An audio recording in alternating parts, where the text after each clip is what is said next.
Hey everybody, welcome to the Big Huntsville Podcast, the show that's all about the people, places, and the stories that make this city an amazing place.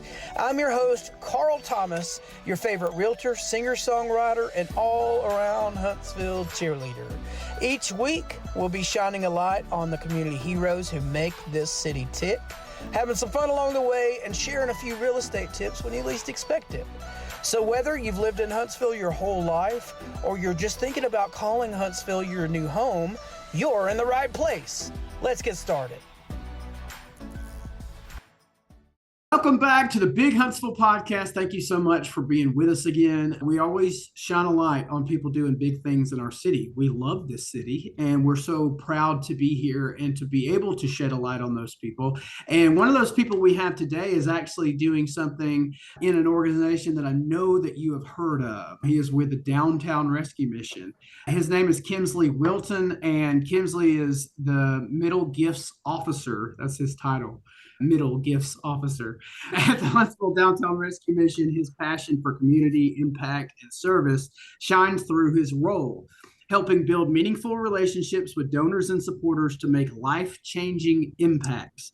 Kemsley embodies the values of hope, dignity, and restoration, playing a vital role in the fulfilling of the mission's goals and creating lasting positive change in the community.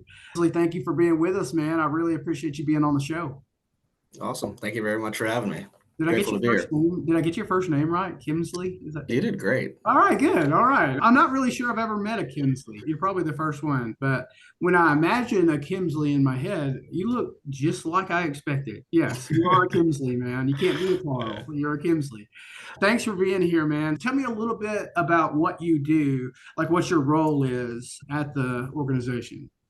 So I'm the Middle Gifts Officer. My job is primarily to focus on individuals or companies and organizations that give between $1,000 and $5,000 a year towards our services, and make sure that they understand how their money is being used to help those in need in our community, whether that be folks that are actually homeless in need of emergency shelter and services, or people that are coming through our life recovery program. And making sure that they're understanding the totality of what we do. It's really a lot more than I could have ever imagined before I started working here. So I think once people realize the scale of it, they understand, oh man, this is a big issue. There's 450 people a night that you have to provide absolutely everything for from head to toe. So it adds up pretty quick. This time of year is really weather impacted. So imagine living on the streets and trying to figure out what you're doing next and where you're going to stay. And there is a big city of tents near our downtown area in Huntsville where a lot of those people live. But there are times whenever you need a real roof over your head when you're in that situation. And from what I understand, you guys provide that, right? 100%, 365 days a year, but obviously particularly with inclement weather, we see our numbers spike dramatically, whether that be heat or cold. Yeah, absolutely. That's year round. Yeah, the weather will increase our numbers, but only by typically about 18 to 20%. It stays pretty consistent. And unfortunately, it's an overlooked people group. A lot of these folks had really simple stuff happen to them. It really could have happened to anybody. Any one of us could have fallen prey to really similar things. A car accident, a divorce happens, people just lose their way for a bit and can't quite get back on track. And that's where we're here to help them with whatever they need. That's 100% true. That's a really great statement. The truth is, no matter where you are in life, something can happen and you can fall into a situation like this. It is not impossible. Those who think that kind of life can be impossible for them are arrogant and ignorant to the real world. And I would hate for that to happen to them. I have a personal friend I met through a group similar to the Downtown Rescue Mission that actually he worked in lawn care for 30 years. And he had an injury, ended up in the hospital for a long stay. When he came out of the hospital, he had lost his job, did not have a retirement set up, did not have a plan set up for something like that to go down. His family ended up separating from him and he ended up homeless. So it happened. Yeah. It could happen to any of us. So yeah, absolutely. And you are the money man at the Downtown Rescue Mission. So those are pretty big donations, 1,000 to 5,000. So how did you land in that job? What brought you to do that for a living? I came from more of a business management world for most of my career and traveled and consulted. And then when I was coming back to Huntsville, I really just said, there's a need here, and why not try and apply skills that I've had in the business world to actually make a difference? Yeah. And when I met with the staff here and really got to know some of the people, I saw how much change can happen, and really that it's not out of reach for any of us. It may seem like I'm sitting at a desk doing spreadsheets or answering calls and questions, but at the end of the day, there's someone here on the other side of the building that's receiving food and shelter and an opportunity for hope that they wouldn't have had. Yeah. And it takes a large group of us to do that, combining a variety of skills. Furthermore, as a Christian, we're called to serve. Biblically, we are called to serve and help the least of these. Yeah. And anytime I have a chance to do that, I understand that I'm serving a much larger purpose than me and hopefully giving people much more than just hope for today, but hope for their eternity. You know what? That beats any income you could have made out in the secular world, I think. I would love to trade places. Sometimes I'm out on the hamster wheel, earning money, trying to pay my mortgage and do all the things in life that get you ahead. And I'm telling you, when you separate yourself and find a job that also has a purpose like that, a Christ purpose, it's an amazing life. It creates an amazing life. And you're a super lucky dude to be landed into that spot. That's so cool. So tell me, when somebody donates money, because I know you said individuals and companies or organizations. So when someone says yes to your request, to just contacts you and says, hey, I want to be a part of this. I don't have time, but I have finances. Where does that money go? What happens? So it can go in quite a few places. There is just a general donation fund. So if you just say, hey, I want to help out, no problem. We can put that money here and it will go to any number of the services we provide: food services, hygienic supplies, bedding, clothing, all those things. If you'd Oh, like to see something that's a little bit more specific, that's no problem. Let us know and we can actually designate. Whether that be a capital campaign project like we're doing right now, we're actually doubling our capacity, and you say, hey, I want to make sure that you guys can expand to continue to meet the need as Huntsville grows. No problem. We can put that over here and put your money in a focus section towards construction, all those things that actually create the material building that we get to do the service in. yeah. And it can go very minute. We have people come and say, hey, I just want to give Bibles. No problem. We can really find a way to tailor the money that you give very specifically. But I think most people tend to say, hey, we love what you're doing. That's a lot. We trust you to be good stewards of our money. They tend to put it in the general fund. To go back to the Christianity thing, because you brought it up, I didn't, but I'm going Yes, to stick sir. on it, man. So there are things that Jesus did during his short ministry here on our planet that were written down and they're in our Bible now. And one of those things that were was mentioned over and over that he was a part of was just helping the poor.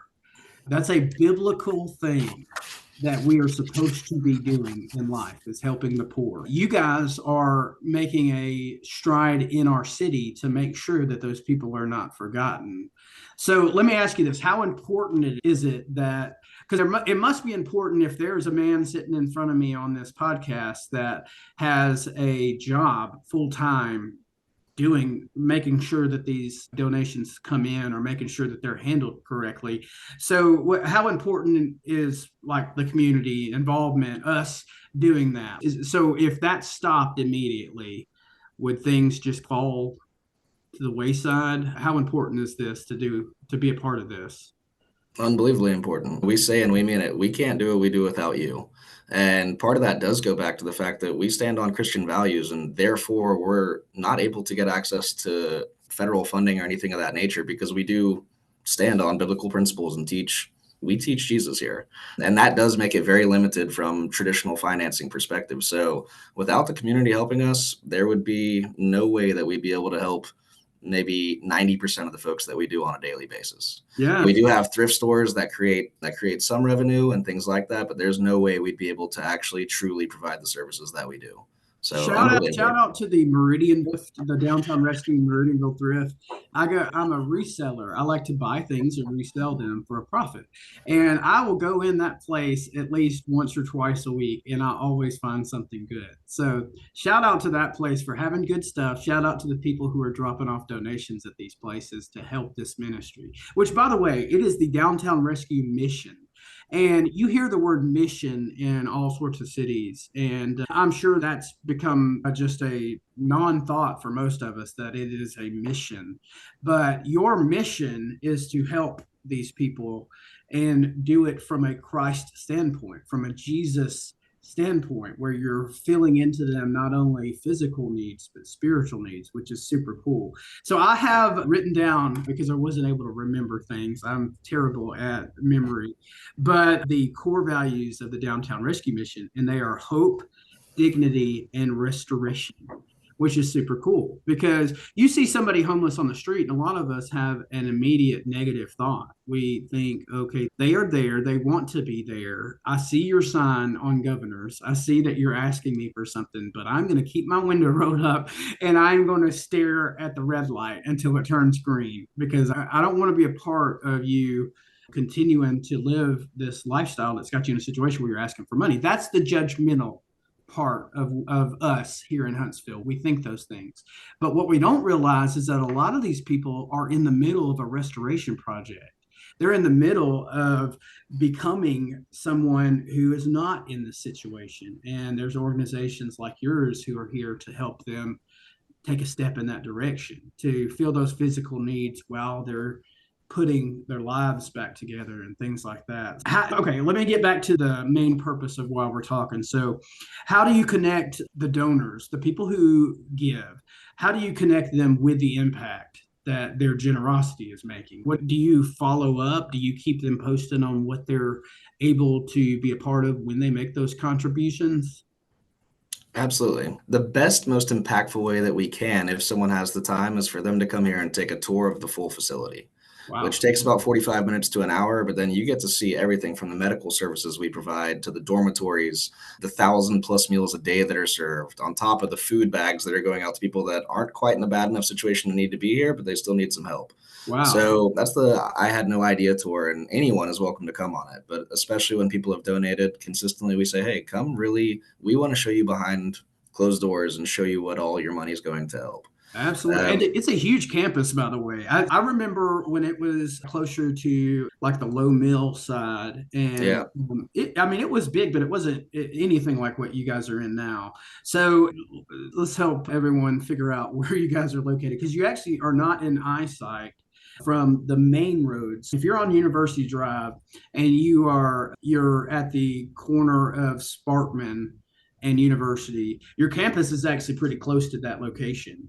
You're off a few side streets, but you have a huge auditorium. You've got a huge cafeteria. You've got all sorts of things at that location. So if somebody hasn't seen that, you definitely need to connect and go check it out because I know that all of us aren't the wealthy philanthropy types that are just giving $1,000 to $5,000 to an organization to help them succeed, but you can give something. And I know that judgmental side may cause you not to want to do that, but I'm telling you, if you go check out the facility, because I've been there, if you go check out the place and see the faces of the people that this is helping, I almost can promise you, you will have a heart change about that situation. and there's so many ways. I think people get stuck on a bigger number. Obviously, you can't expect people, a lot of people just don't have the means, and there's no problem with that.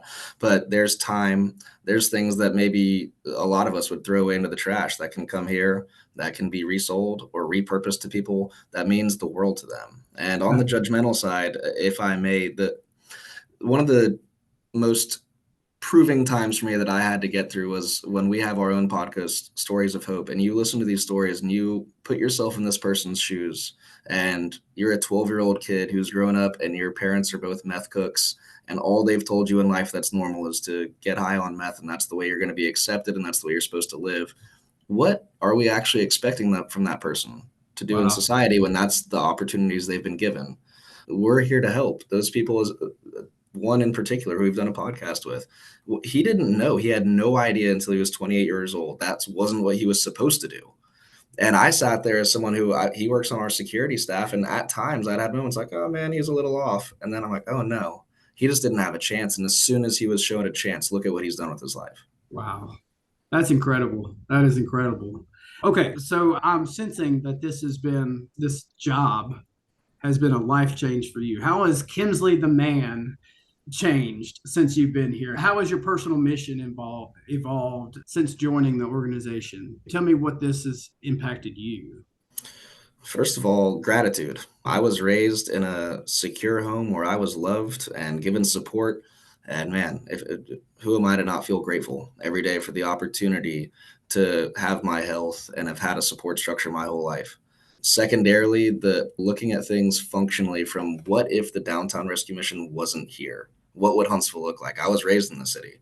I don't want my niece and nephew or the police force and the emergency services that be having to deal with the issues that come from 4 to 500 transient people being out and about and having nowhere to stay.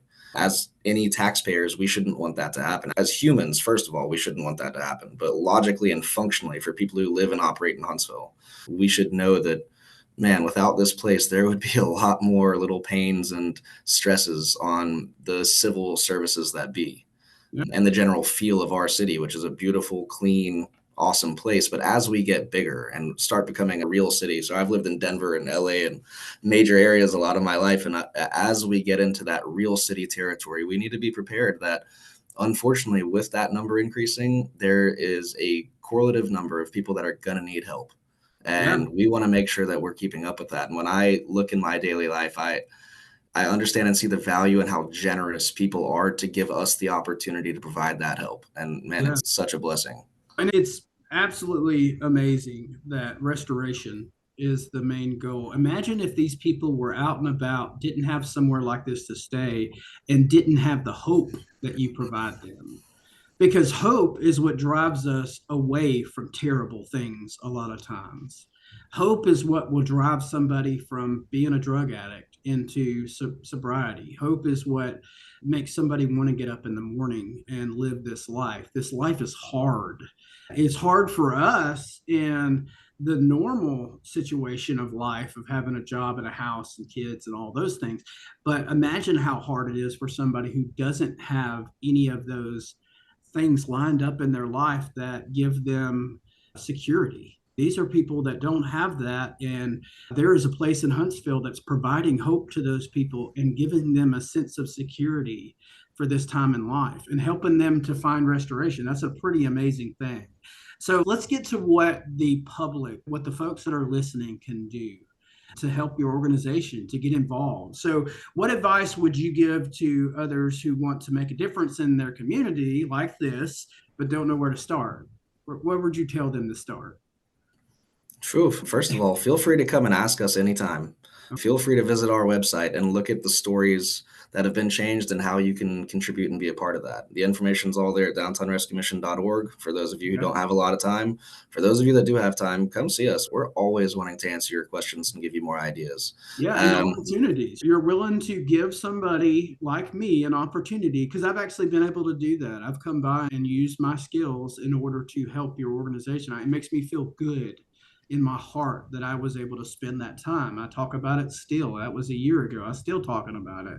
That you can go and find opportunities to serve. So how can folks like they go to the website and that's where they'll find those the information on where to get involved there? Is that kind of how that Absolutely. works? So you'll be able to find more detailed information on us. You'll be able to see the links to our volunteer opportunities. Again, for folks who don't have money, no problem. Come and volunteer and bring some time. And to your point of what you did, I'm sure that changed those guys' week to have someone actually care enough to come and play music for them. They Yeah. haven't had people care about them in a long time. So it doesn't have to be financial. If you'd like for it to be financial and that's where your heart lies, absolutely. That information's on our website, or you can call us at any time and we'll help you out on whatever it is you may want to be. $5, no problem. It all helps. It all adds up quickly. A meal to serve someone here is $2.24, and that person has food in their stomach, a warm meal. So it Wow. doesn't take a lot to at least do something that dramatically changes that person's life. Yeah.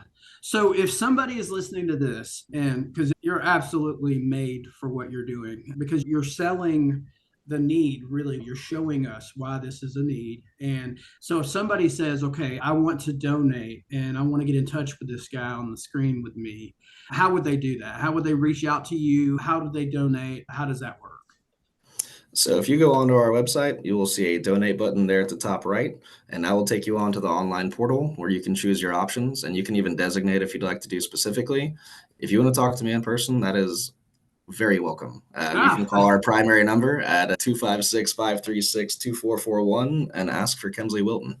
And there's myself and one other gentleman named Henry Jackson will probably be the two people that you speak with, and we can walk you through the entire process from scratch in whatever way may work best for you.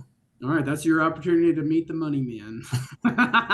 I think that's super cool because I feel like if you are making a profit in life, because I'm one of those people that is, I'm in real estate. It's a great job. I also had mentioned a buy and resell. I like turning something from zero to some number. I love doing that. It's not really about the money for me, but if you are in the situation where you're making a profit, which many of us in Huntsville are, you got to realize that you are in a very blessed city. You can be in a very basic job and make a very good salary compared to most places around our area of the Southeast. So if you're in that situation and you're not giving back, you need to consider that. You need to heavily consider that, because I'm telling you, just like the gratitude that Kemsley mentioned, you should have that attitude of gratitude. If you are breathing, if you are standing, if you are sitting, doesn't matter what your situation is, maybe getting involved in a place like this will remind you how blessed you are. Hearing a story of somebody like that who had no hope in their childhood and grew up in a meth home, that should remind you that you should be grateful. And if you're not, go in and volunteer. Get around those folks and be reminded by that. It'll give you a purpose, but this is my favorite thing it does. It snaps you back into the present. Because a lot of us spend all of our time running, we're never present in the moment. And something about serving other people snaps you into the present in an amazing way that makes you live life for a moment. And it's almost like a high. The more you do it, the more you want to do it. So I'm going to challenge everybody listening to please give financially, but also give your physical time. It will change your life.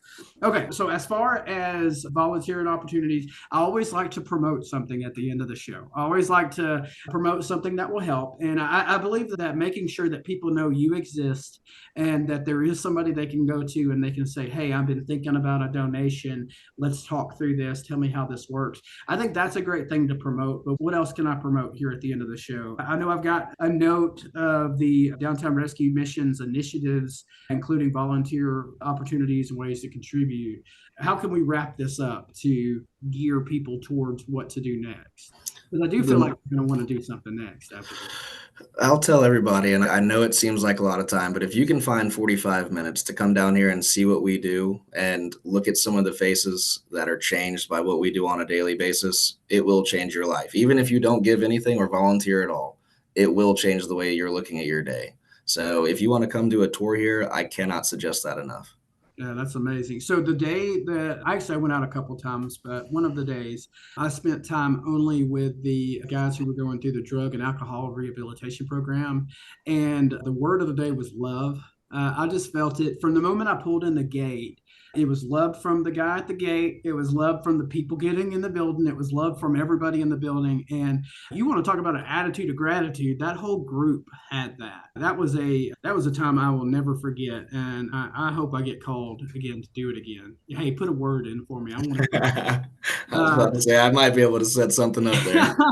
Anyways, thank you so much for being with me. I appreciate you talking with me. Actually, what the public doesn't know is that we tried to do this 3 different times and it kept falling through. But luckily, I have somebody forgiving on the other side of this that was willing to work with me and get back on with me. But I definitely want to have you on again. I think this is something that we would love to support as this podcast. We would love to make sure that people are constantly reminded of what you guys are doing. Once again, give us the website to go to. It is www.downtownrescuemission.org. Okay. All right. Downtownrescuemission.org. Go check out the website. Definitely support places like this who are doing big things in our city. Our city is in need of this. Just as Kemsley mentioned, we're growing. With that growth comes a lot of growing pains that are things that you might not even know might be coming. But I'm telling you, if there is a place that is focused on taking one of those pains away from us, we should be supporting it no matter what. Even if we're just super selfish and don't want to give any money, there's got to be something we can do to help these folks. So anyways, Downtown Rescue Mission, Kemsley Wilton, you got the website. Go and donate your time to and make a difference in this awesome city that we love. Thank you all for being with us today on the Big Huntsville podcast. We will catch you next time. Thanks for tuning in to the Big Huntsville podcast. If you've enjoyed the stories, the laughs, and maybe learned a little something new about our amazing city, remember, Huntsville isn't just a place, it's a community. And we've got some of the best folks around. So if you like today's episode, please don't forget to subscribe and share it with a friend. And if you got a local hero or story you think we should highlight, hit me up. I'd love to hear about it. Until next time, I'm Carl Thomas. Keeping it fun, keeping it real, and always keeping it big here in Huntsville. Catch you later.